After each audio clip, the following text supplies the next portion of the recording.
Hey guys, welcome back to the Obi-Thorian Alliance. What are we doing in today's episode, Jacob? We're reviewing The Bear that is on Disney Plus. So if you want to find out what we have to say about The Bear and what kind of rating we gave it, stick around. So, summarizing The Bear. It's a very unique show to start off with. So, it's essentially about a young gentleman who has been asked to come back and take over his family's restaurant after the suicide of his older brother. He is a fine dining chef that has worked at, as they consider it in the show, the best restaurant in the world. So he's been asked to come back to this sandwich shop in Chicago and take over it. The show is unique in the sense that it's not a cooking show that focuses on drama. It's not a reality show either, but it really focuses on the cooking. There's a lot of time talked about recipes, how things are made, and the problems that come about inside a kitchen, opposed to focusing on who's dating who and what's happening here. It's very much about the kitchen and its dramas, and that's what makes it really raw. With obviously there is a, not to give away spoilers, but it's already mentioned that his brother had passed away. That is a major part of what you would think would take up the show, but actually it focuses mainly on the cooking and kind of brings that in as needed, and we're left with a really raw character that kind of keeps his cards to himself, but is obviously struggling. We see that throughout the season, but they didn't focus on it too much, which I think is what made it really, really key. What would you like to add to that, Jacob? I really like how this show brings a new sort of different atmosphere to a cooking show, with how we get to see, different attitudes to cooking, with how he, you can tell he's talented and he gave up, a really successful job to try and salvage what his brother had. So stuff like that. Yeah, it's I found it really easy to watch. The episodes are of a really short nature, sub 30 minutes minus the last episode. So it was really quick to get through. It was 8 episodes, and I wasn't left going, oh, that was too long, which some shows will do. And I wasn't left going, oh, I necessarily want more. Like, I do want more, but I think I got the right amount. I think if the episode dragged out, I wouldn't have had that feeling. I think they got it right where each episode kind of was, I won't say action-packed, but it was full. There was no real fillers. They didn't drag anything on. It kind of got to the point, something happened, they kind of resolved it or didn't, and then the episode ended and you're ready for the next one. So it didn't drag on. It's a very quick watch. It could be watched in, sub 5 hours or so. So it's quite easy to watch. Do you think there's going to be a second season? Yeah, it got renewed. Okay, good. I'm very glad for that.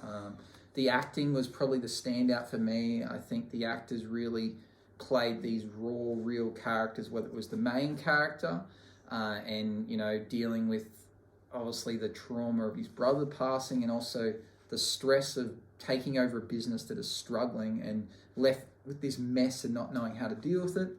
And, he played it very well that, he was a chef. It was believable that he had gone through problems through his apprenticeship, where he's known that chefs generally, abuse each other and stab each other, and they're quite violent people. And it mentions that in the show, and it came across in his performance. Any other standouts for you in the show? The dessert maker? Yes, don't remember his name, but he came across very, real. He's very gentle and quiet, but you could feel his passion for his desserts, which not often in our reviews do we really talk about the acting performances in depth, but I think this show did it really well.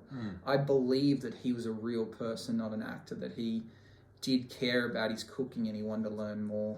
What do you think about Sydney, the female second in charge chef? Yeah, she was likable. I think she was assertive and trying to learn her best. Sometimes she overbounced, but I think, she was actually talented, and older people kind of didn't really do as much, but because they were older, they thought they knew more than she did, but she actually knew more.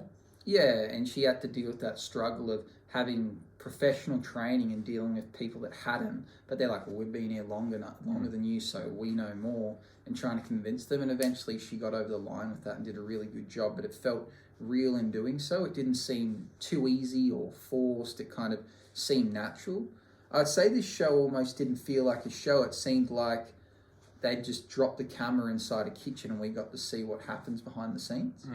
And that's a really credit to what they were trying to achieve, and I think they did a really good job of it.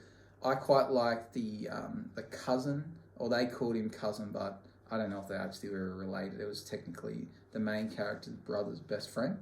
There's a lot of conflict between him, and he's an amazing actor. What else is he in? Star Wars Endor, you mentioned The Punisher, like a really, really amazing actor, and he did a really good performance in that, and probably like a standout for his career, to be honest, how well he did it.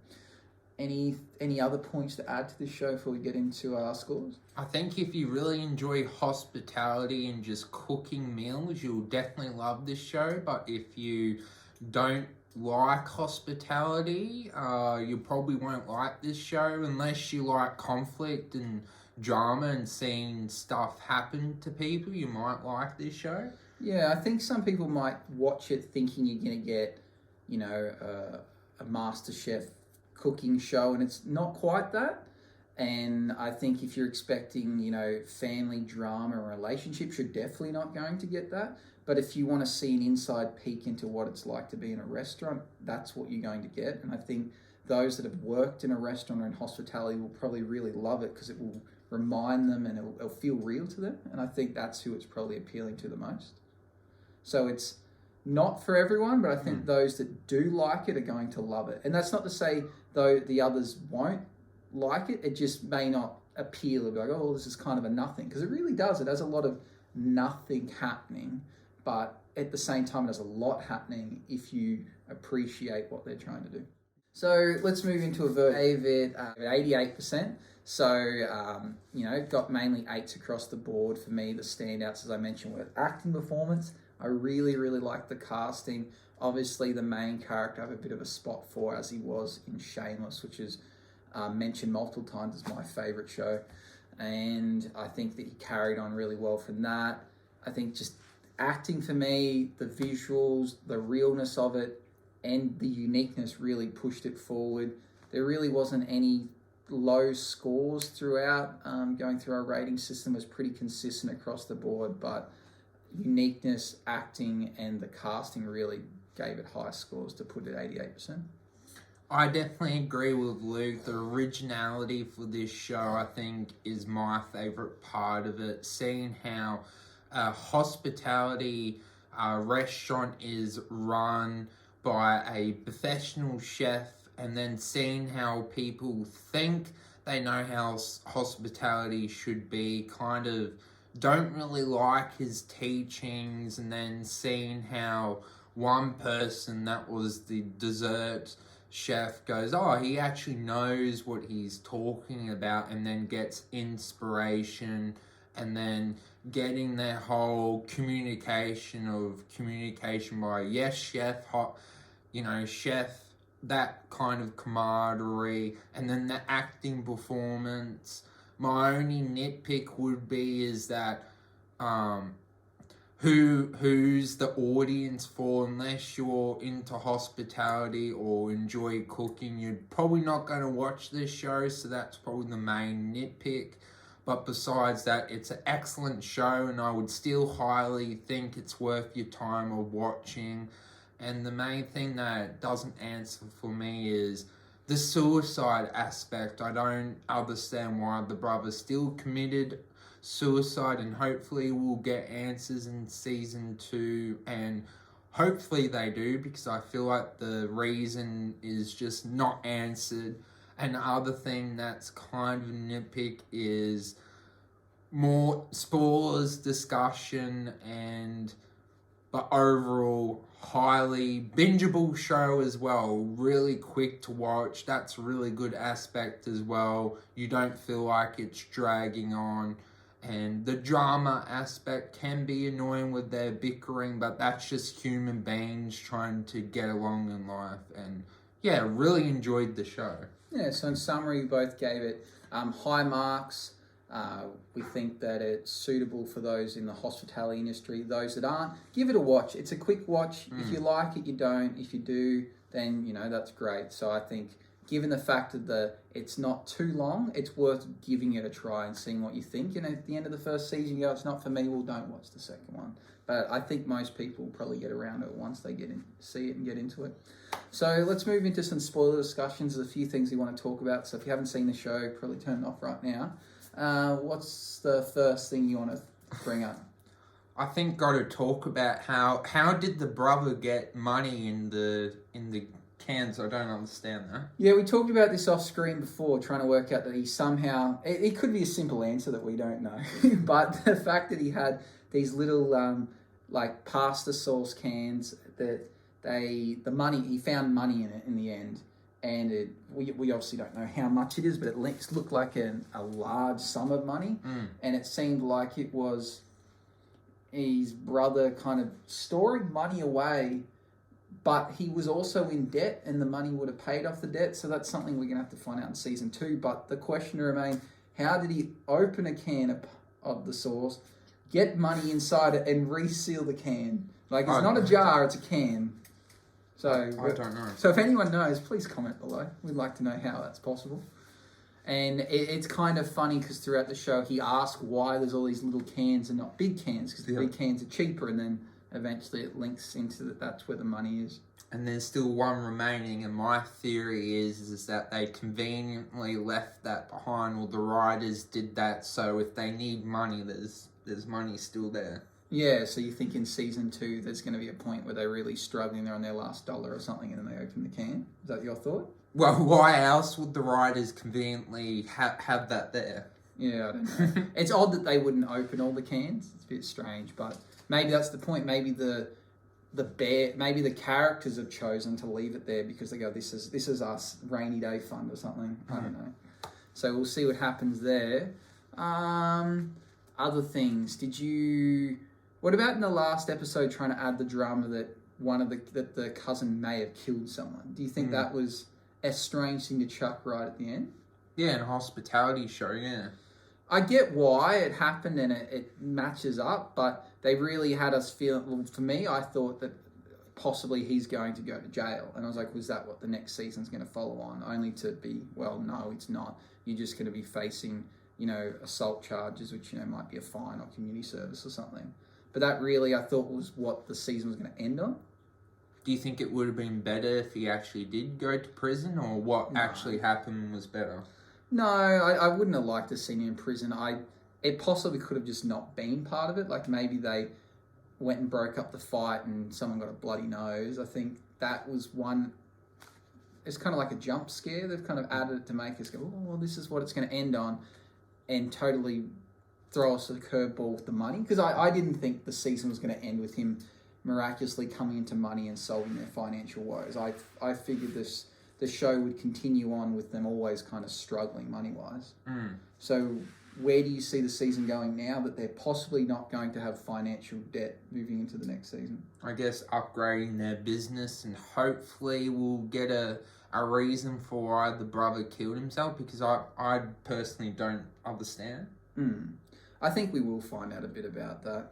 One thing I questioned was they had this very professional menu they were making, and they talked about some of the items, and they were making these really great dishes, but it was a sandwich shop. Yeah. And I wondered who's coming in to order these when really they're making Jersey Mike style subs. I didn't really match that up, and why they had such an extravagant menu and all the prep they were doing for something that I felt probably didn't require all that prep.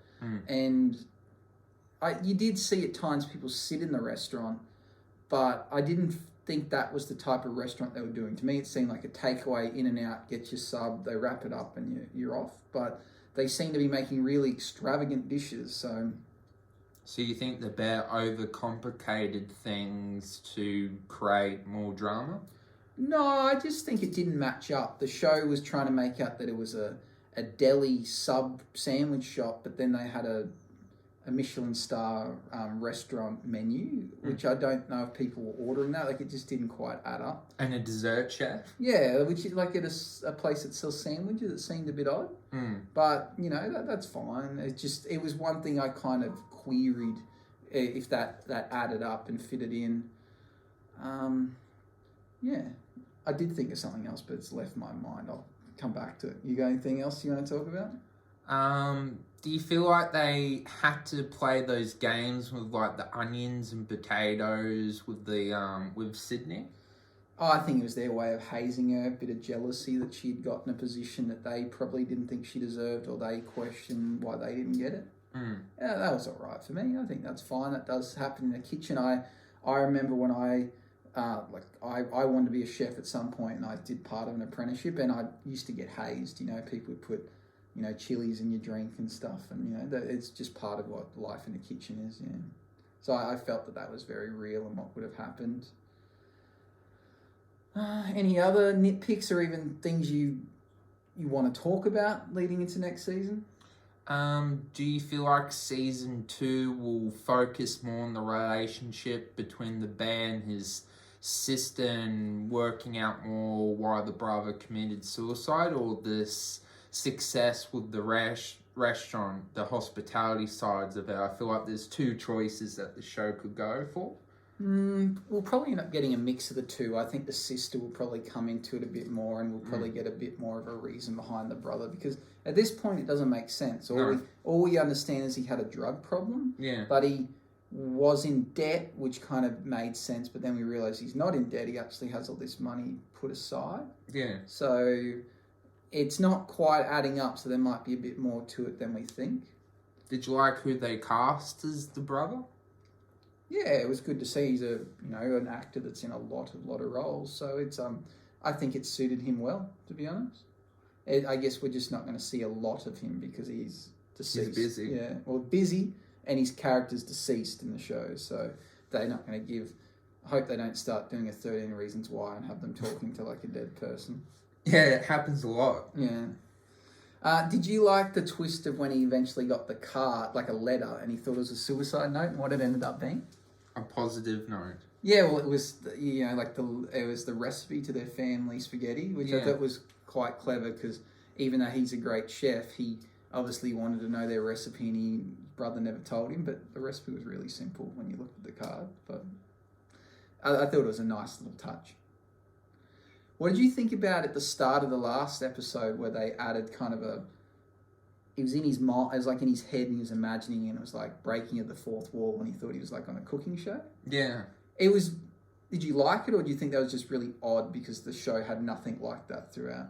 I guess I found it a bit odd, but I guess it was good because it was trying something different. Yeah, the show it was very consistent throughout, but it added 3 changing things, and I don't know if it was like an experiment. So in the first episode, he was like wrestling a bear, or like about to fight a bear, and they never revisited that. No.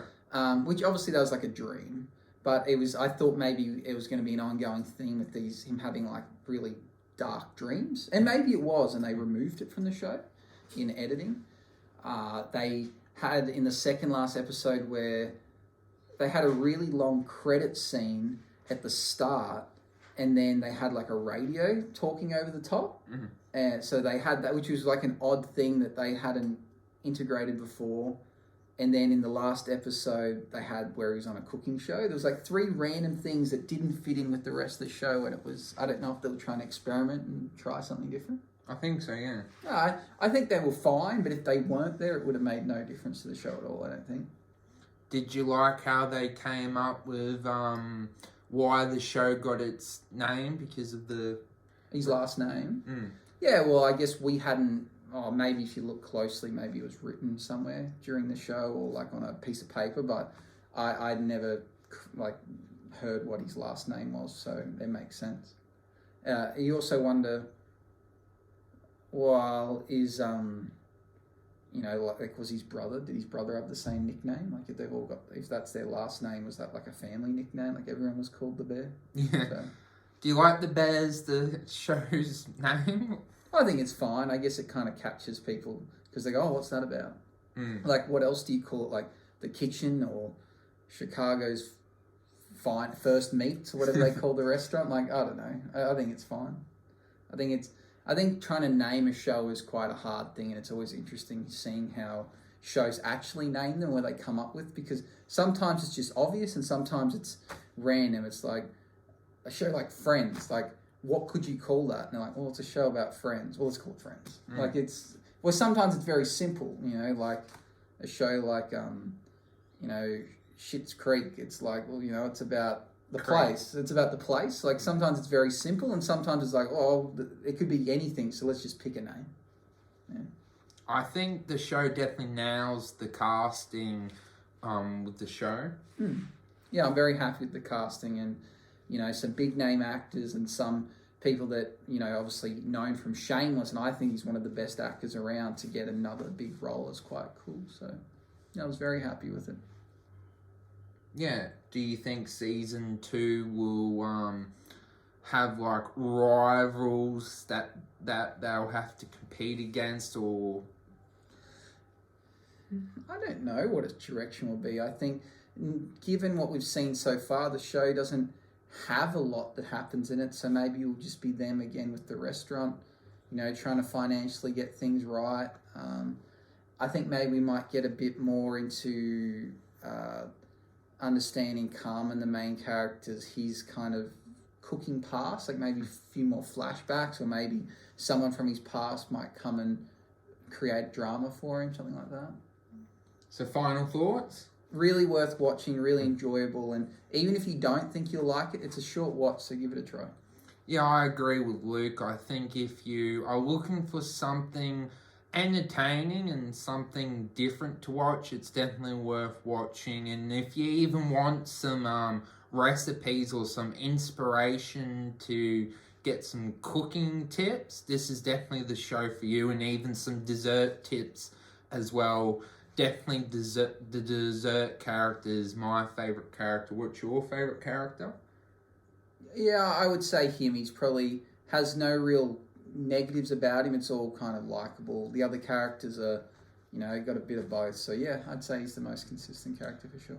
Well, if you enjoyed this video, like and subscribe, hit the notification bell. Hope you enjoyed the review. Let the force be with you, and as always, stay awesome.